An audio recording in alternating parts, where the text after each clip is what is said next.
حضرت سلیمان علیہ السلام اور ملکہ سبا بلقیس کا قصہ قرآن مجید میں سورۃ النمل میں تفصیل سے بیان کیا گیا ہے۔ یہ قصہ ایک عظیم حکمت، عقل اور اللہ کے عظیم انعامات کی مثال ہے۔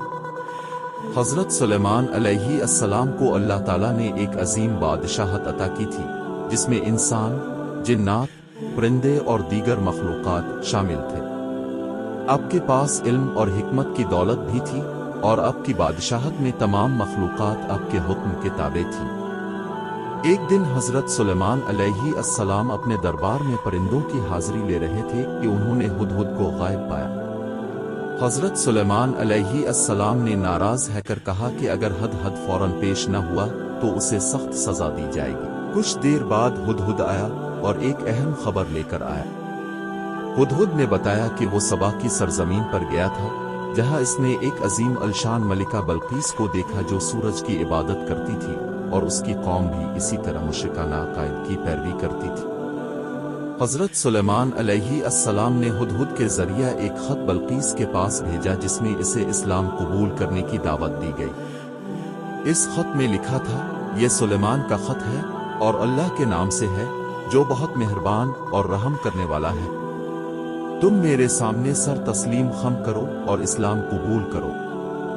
جب بلقیس کو حضرت سلیمان علیہ السلام کا خط ملا تو اس نے اپنی قوم کے سرداروں سے مشورہ کیا۔ اس نے کہا کہ سلیمان ایک طاقتور بادشاہ ہے اور ہمیں ان کی طاقت کا مقابلہ کرنے کی بجائے ان کے سامنے سر تسلیم خم کرنا چاہیے۔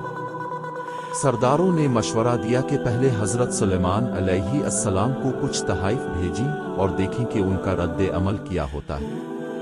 جب بلقیس کے تحائف حضرت سلیمان علیہ السلام کے پاس پہنچے تو انہوں نے ان تحائف کو مسترد کر دیا اور پیغام بھیجا کہ اللہ نے انہیں جو نعمتیں عطا کی ہیں وہ ان تحائف سے کہیں زیادہ ہیں۔ اس کے بعد انہوں نے بلقیس کو اپنی طرف بلایا۔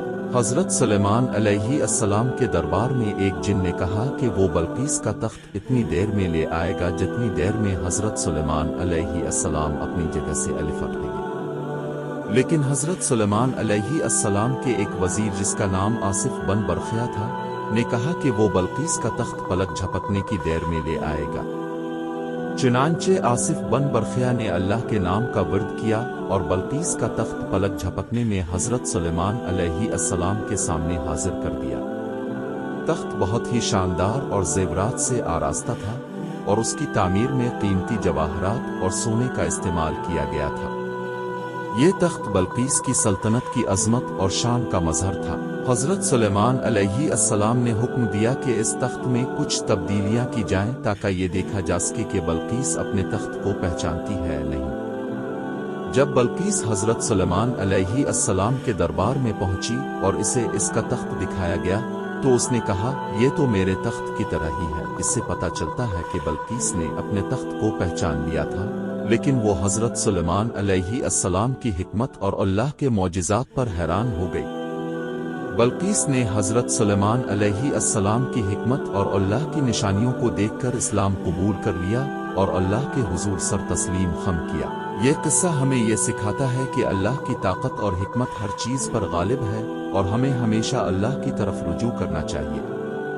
حضرت سلیمان علیہ السلام کی بادشاہت اور ملکہ سبا کا قصہ ہمیں اللہ کی عظمت اور وحدانیت کا یقین دلانے کے لیے قرآن مجید میں بیان کیا گیا ہے۔